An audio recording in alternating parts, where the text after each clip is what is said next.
का इंट्रोडक्शन। बहुत सारे कैंडिडेट बोल रहे थे कि हिस्ट्री स्टार्ट किया जाए, तो आज इंट्रोडक्शन देख रहे हैं और अगले दिन से हम लोग पढ़ेंगे।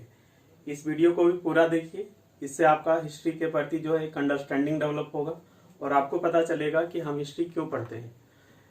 एग्जाम में पूछता है वो तो ठीक है, लेकिन इसके अलावा और भी तो कुछ रीजन होगा हिस्ट्री पढ़ने का, तो हम लोग जानेंगे कि क्या क्या वजह है। अब थोड़ा सा यहाँ पर देख लीजिए कि जो हिस्ट्री है, इतिहास, अभी बचपन में पढ़े हैं, सुनते आए हैं कि इतिहास क्या है। तो इतिहास जो है आपका सोशल साइंस का, माने सामाजिक विज्ञान की वो शाखा है, वो ब्रांच है जिसमें हम बीते हुई घटनाओं का अध्ययन करते हैं। जो घटनाएं बीत चुकी है उसका अध्ययन करते हैं, वही आपका क्या है, इतिहास है। अब सवाल उठता है कि क्या इतिहास में हम सभी बीती हुई घटनाओं का अध्ययन करते हैं? तो नहीं।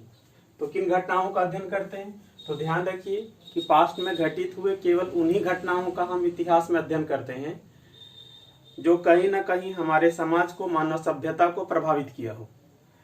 तो हर वो घटना जिससे हमारा समाज, हमारा जो कल्चर है, हमारा जो धर्म है, हमारा समाज, हमारा देश, हमारा राज्य, हमारा प्रदेश प्रभावित हुआ हो, केवल उन्हीं घटनाओं का अध्ययन हम इतिहास में करते हैं। सुविधा के लिए इतिहास को 3 भाग में बांटकर पढ़ा जाता है।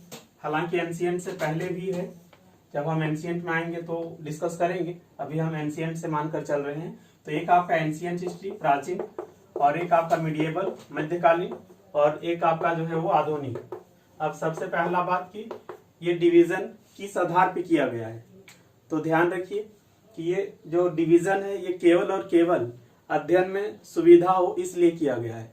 ऐसा नहीं था कि जब घटनाएं घटी पास्ट में तो कोई बोल करके घटा कि यहाँ तक आप एंशिएंट लीजिए, मिडिएबल लीजिए, मॉडर्न लीजिए, ऐसा कुछ नहीं है। अब जब हम लोग अध्ययन करते हैं, स्टडी करते हैं, तो अपने सहूलियत के लिए ये केवल डिवीजन कर दिए हैं। हाँ, डिवीजन किए हैं तो कुछ ना कुछ कारण होगा, तो है कारण, और कारण बहुत ही सिंपल है।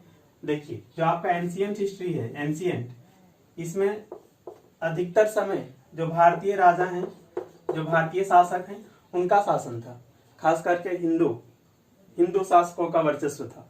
कुछ कुछ आक्रमणकारी एंशिएंट काल में भी इंडिया में आए और आक्रमण किए, लेकिन वो सभी जो आए प्राचीन काल में, उन लोग भारत में आकर के यहाँ के समाज में पूरी तरह से समाहित हो गए, और इस तरह से समाहित हो गए कि कोई बोल नहीं सकता कि इन लोग कहीं बाहर से आए हुए हैं।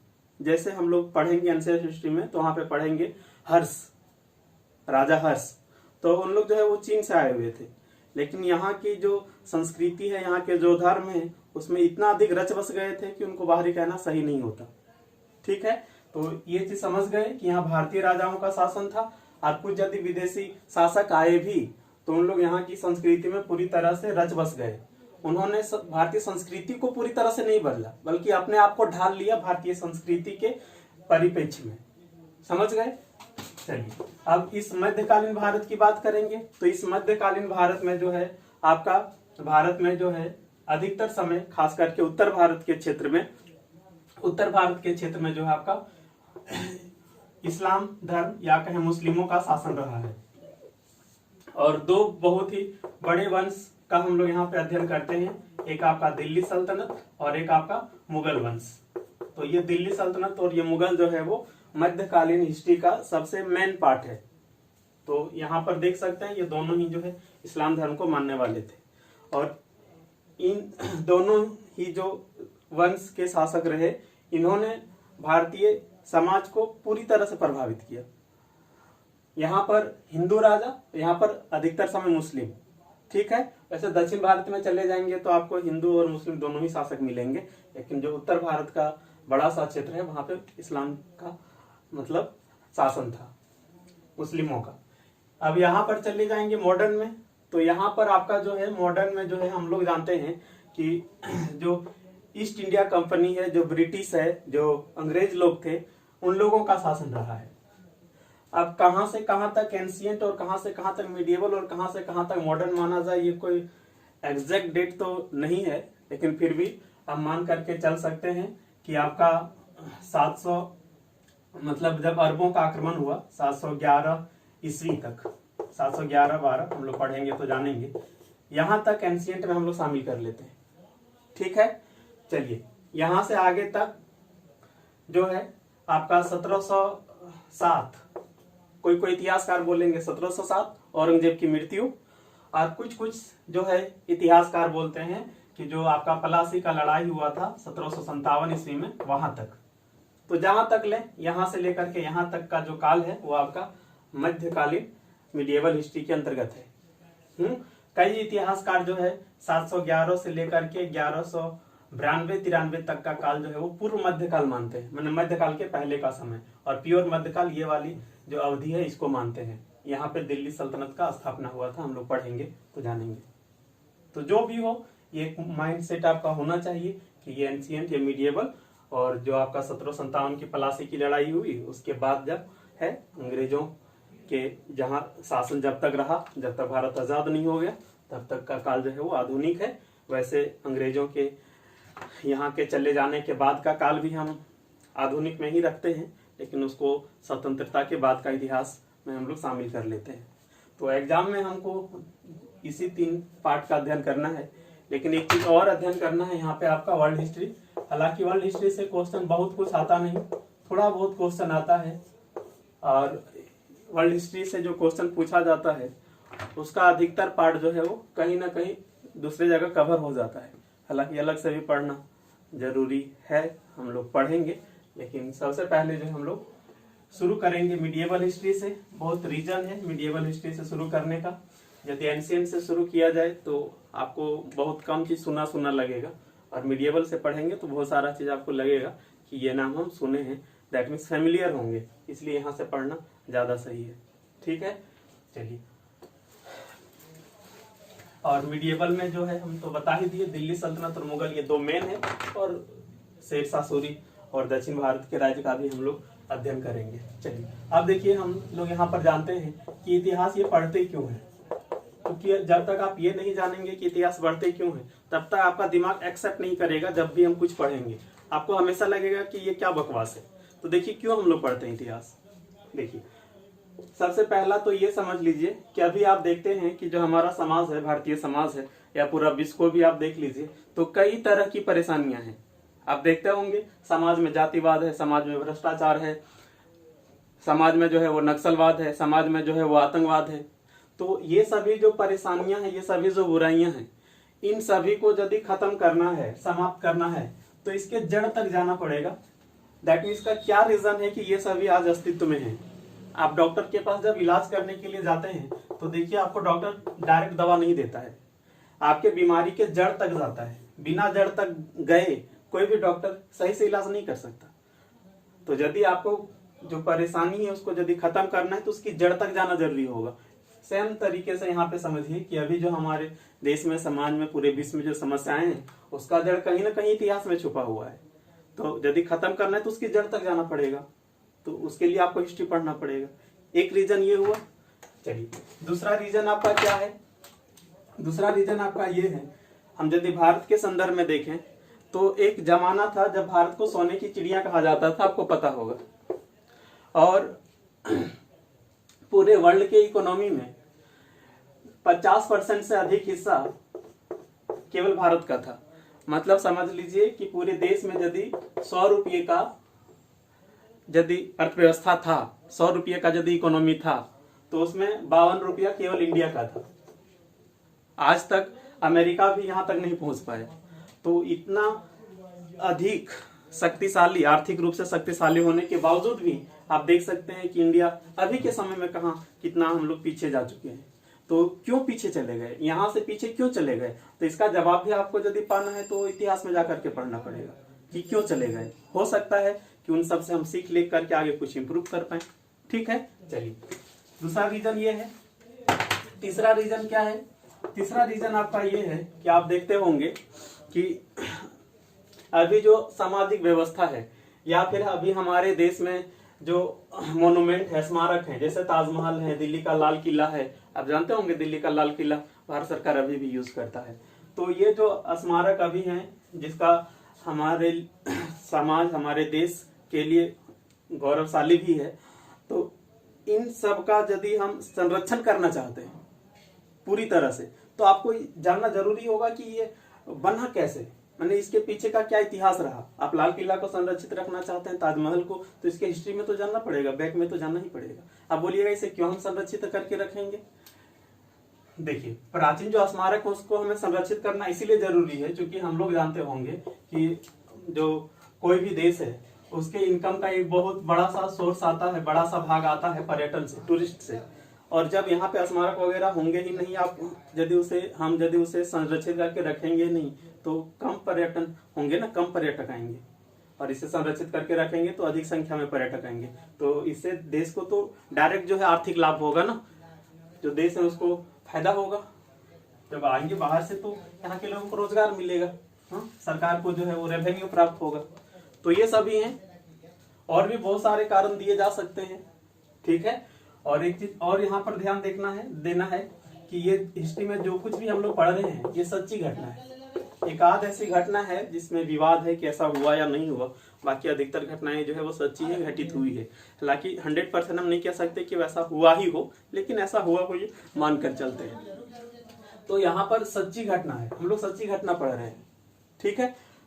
तो यहाँ पर जब हम सच्ची घटना पढ़ रहे हैं तो देखिए एक चीज क्या होता है कि जब हम हिस्ट्री पढ़ते हैं तो पूरा बोर हो जाता है। ये चीज आप देखे होंगे, इसलिए हम बताएं कि क्यों पढ़ना जरूरी है। अब देखिए, जब आप मूवी देखते हैं तो वहां पे बोर नहीं होते, और आप देखते होंगे कि बहुत सारा मूवी तो हिस्ट्री पे ही बेस्ड है, और बहुत सारा जो हिस्ट्री है वो तो हिस्ट्री से दूर एकदम कल्पना पे आधारित होता है। देखिए कितना मजे से हम लोग देखते हैं और हिस्ट्री में बोर हो जाते हैं, जबकि ये सच्ची घटना है।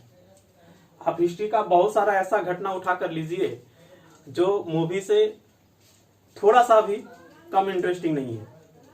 एक से एक सनसनीखेज घटनाएं यहाँ पे घटी हैं, एक से एक जो है वो रोमांचित, आश्चर्यचकित कर देने वाली घटनाएं यहाँ पे घटी है। तो वो सब यदि आप इमेजिन करेंगे, फील करेंगे, जैसा आप मूवी देखते वक्त करते होंगे। आप देखते होंगे कि मूवी भले ये केवल कल्पना पे आधारित है, लेकिन हम लोग जब फील करते हैं, पूरा हम महसूस करते हैं, तो देखिए 3 घंटा का जो मूवी होता है या जितना देर का मूवी होता है, कैसे लाइन बाय लाइन याद हो जाता है, एकदम उसी में डूब जाते हैं कि नहीं। बहुत बार मूवी देखते देखते एकदम कुछ यदि ऐसा सीन आ गया जो बहुत ज्यादा इमोशनल हो तो लोग रोने लगते हैं। तब सोच करके देखिए, जब पूरी तरह से डूब जाते हैं दुनिया को भूल करके, तो 3 घंटे का याद हो जाता है, इमेजिन करने लगते हैं कि ऐसा हुआ है, ऐसा हुआ है। तो आपको हिस्ट्री भी बोर नहीं लगेगा यदि आप ऐसा करने लगे जैसा आप मूवी में करते हैं, ठीक है। तो जब भी हम हिस्ट्री पढ़े तो उसको जस्ट इमेजिन करिए कि ऐसा हुआ और कहीं और नहीं हुआ, हमारे देश में हुआ। हम लोग जो यहाँ पे हिस्ट्री पढ़ते हैं उसमें अधिकतर तो हमारा फोकस इंडिया पे ही होता है, तो यहाँ पे जो वो उसी के बारे में पढ़ते हैं, तो इसमें तो बोर होना ही नहीं चाहिए। तो आप लोग कोशिश करिए इमेजिन करने का। हाँ, एक चीज है कि यहाँ पे डेट आपको मिलेगा, बहुत सारे शासक आएंगे, ये चीज होगा। तो आप पहले डेट पर मत जाइए, आप पहले एक कॉन्सेप्ट बनाइए, उससे जुड़ी हुई घटनाओं को रिलेट करिए, उसके बाद डेट अपने आप याद होगा। डेट जो है पहले याद करने की कोशिश मत करिए। और वैसे भी हिस्ट्री में आपको सारा डेट नहीं रटना है, कुछ डेट ही हैं जो काफी इंपॉर्टेंट है, उसको पढ़ाते वक्त हम लोग बताते चलेंगे कि कौन सा डेट बहुत इंपॉर्टेंट है, तो उसको एकदम पूरी तरह से रट लेना होगा।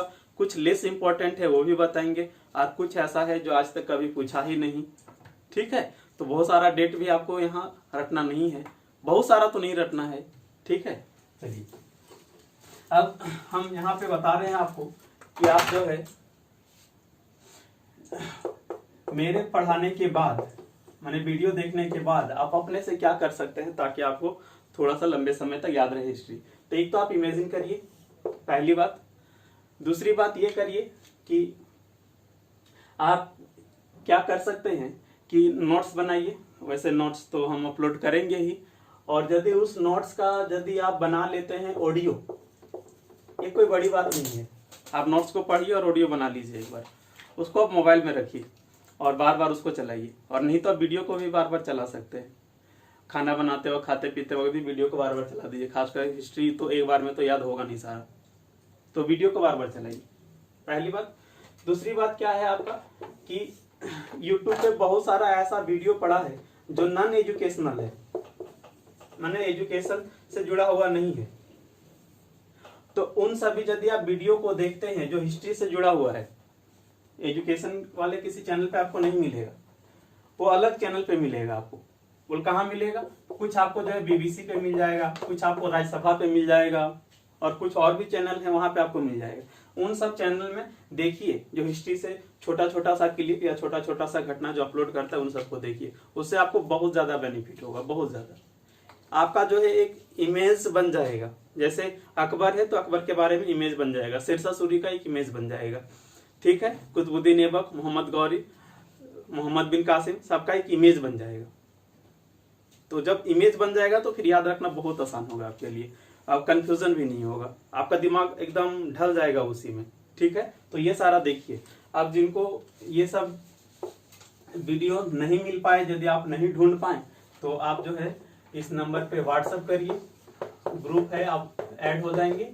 और इस ग्रुप में हम बहुत बार जो है वो इस तरह का वीडियो शेयर करते हैं, जिसको देख करके आप अपना हिस्ट्री का कॉन्सेप्ट समझ जो है वो डेवलप कर सकते हैं, ठीक है। तो ये सब करिए, ये काफी बेनिफिशियल है, ठीक है। हम खुद भी इसको जो है फॉलो कर चुके हैं। तो ये सारा चीज हो, ठीक है। चलिए, और तीसरी बात क्या करना है कि जो प्रीवियस ईयर में जो क्वेश्चन पूछा गया है, उस प्रीवियस ईयर क्वेश्चंस को देखिए। हिस्ट्री में बहुत सारा चीज है, लेकिन जितना चीज हम लोग यहाँ पे पढ़ते हैं, हमको लगता है उसका 40% ही है जो एग्जाम में बहुत ज्यादा रिपीट होता है। तो आप वो सब यदि देख लेते हैं तो फिर आपके लिए बहुत ज्यादा टफ नहीं रहेगा, ठीक है। तो ये सारा चीज फॉलो करिए, वीडियो को देखिए, नोट्स देखिए, इमेजिन करिए, और बस। और एक जो सबसे बड़ी बात ये ध्यान रखिए कि आप यदि नहीं पढ़ेंगे हिस्ट्री, कोई भी चीज यदि साइड करके चलेंगे, तो आपको ये नहीं पता है कि हिस्ट्री से 1 क्वेश्चन आएगा, 2 क्वेश्चन आएगा, 3 आएगा, 4 आएगा या 5 आएगा। कभी कभार हिस्ट्री से 2 क्वेश्चन, कभी 1 क्वेश्चन, कभी 4, कभी 5, कभी 6, कभी 8 क्वेश्चन भी आ सकता है। आप एग्जाम हॉल में तो ऐसा नहीं करेंगे ना कि हम हिस्ट्री पढ़ करके आएंगे तो फिर चलो हम हिस्ट्री पढ़ के आते हैं फिर एग्जाम देंगे, वो तो एग्जाम आपका छूट जाएगा। इसलिए पढ़कर जाना जरूरी है। वैसे बीच में केवल 1-2 साल ऐसा था जब हिस्ट्री से क्वेश्चन नहीं पूछ रहा था एसएससी के एग्जाम में। अभी तो हर एग्जाम में आ ही रहा अच्छा खासा, एसएससी का हो चाहे रेलवे हो, जेएसएससी हो, वगैरह कुछ भी हो। हाँ, और जब सिविल सर्विस की तरफ चले जाते हैं, जैसे बीपीएससी, जेपीएससी या फिर यूपीपीसीएस, तब तो वहां पर हिस्ट्री का योगदान तो और बढ़ जाता है, ठीक है। इसके अलावा जो बिहार दारोगा वगैरह का एग्जाम होता है, वहां पे तो और ज्यादा मिलेगा आपको हिस्ट्री का क्वेश्चन। तो काफी इंपॉर्टेंट है अभी के समय में यदि देखा जाए तो, ठीक है। एक बात और ध्यान क्या रखना है कि जब हम हिस्ट्री पढ़ेंगे तो यहाँ पर जो डेट आएगा या जो फैक्ट आएगा, देखिए आप खुद यदि पढ़ेंगे तो डेट और फैक्ट हर बुक में अलग अलग मिलेगा, हर सोर्स में अलग अलग मिलेगा, कहीं ये मिलेगा कहीं वो मिलेगा। हम लोग यहाँ पर जो पढ़ेंगे वो मान कर चलिए कि ऑलमोस्ट जो है वो एरर फ्री है। अब कैसे हम दावा कर सकते हैं कि एरर फ्री है? तो देखिए, जहां पर भी हमको डाउट होता है तो हम डायरेक्ट जो है वो प्रीवियस पेपर में क्या उसका आंसर माना गया है उसको देखते हैं। अभी भी कोई एग्जाम होता है और जब उसका आंसर शीट आता है तब उस आंसर शीट को जरूर देखते हैं कि किस क्वेश्चन का क्या आंसर माना गया है, खास करके जो विवादित प्रश्न है। तो 2011 से लेकर के अभी तक अब काउंट करिए, लगभग 9 साल होता है। तो 9 साल से लगातार हम ये काम करते आ रहे हैं और हम दावे के साथ कह सकते हैं कि अधिकतर जो विवादित चीज है वो हम अब मतलब कंफर्म हो चुके हैं कि क्या आंसर मानना है, क्या करना है, क्या सिचुएशन, नहीं सिचुएशन, वो सारा चीज, ठीक है। तो जो भी हम लोग यहाँ पढ़ेंगे विश्वास करिएगा कि सही होगा। आप जा करके गूगल में सर्च नहीं करने लगिएगा या बुक में नहीं पढ़ने लगिएगा। आप यदि बुक में पढ़ते भी हैं तो हमसे आप क्लियर कर लीजिएगा, नहीं तो प्रॉब्लम क्या होगा कि आप कंफ्यूज होकर के रह जाए कि हमारा वाला माना जाए, बुक वाला माना जाए या गूगल में जो सर्च किए वो माना जाए, ठीक है। तो जो नोट्स देंगे उस पर बिलीव करिए, उसको पढ़िए, ठीक है। और नोट्स पढ़ते हैं तो उसके बाद कोई बुक पढ़ने का कोई जरूरत नहीं होगा, बस आप प्रीवियस पेपर केवल देख लीजिए, आपका ओके हो जाएगा, ठीक है। तो अगले दिन से हम लोग शुरू करेंगे मिडिएवल हिस्ट्री और काफी इंटरेस्टिंग होगा। हम अपने तरफ से पूरी तरह से कोशिश करेंगे कि आपको बोरिंग ना लगे, और शायद आपको बोरिंग ना भी लगेगा, थोड़ा बहुत बोरिंग लग भी सकता है।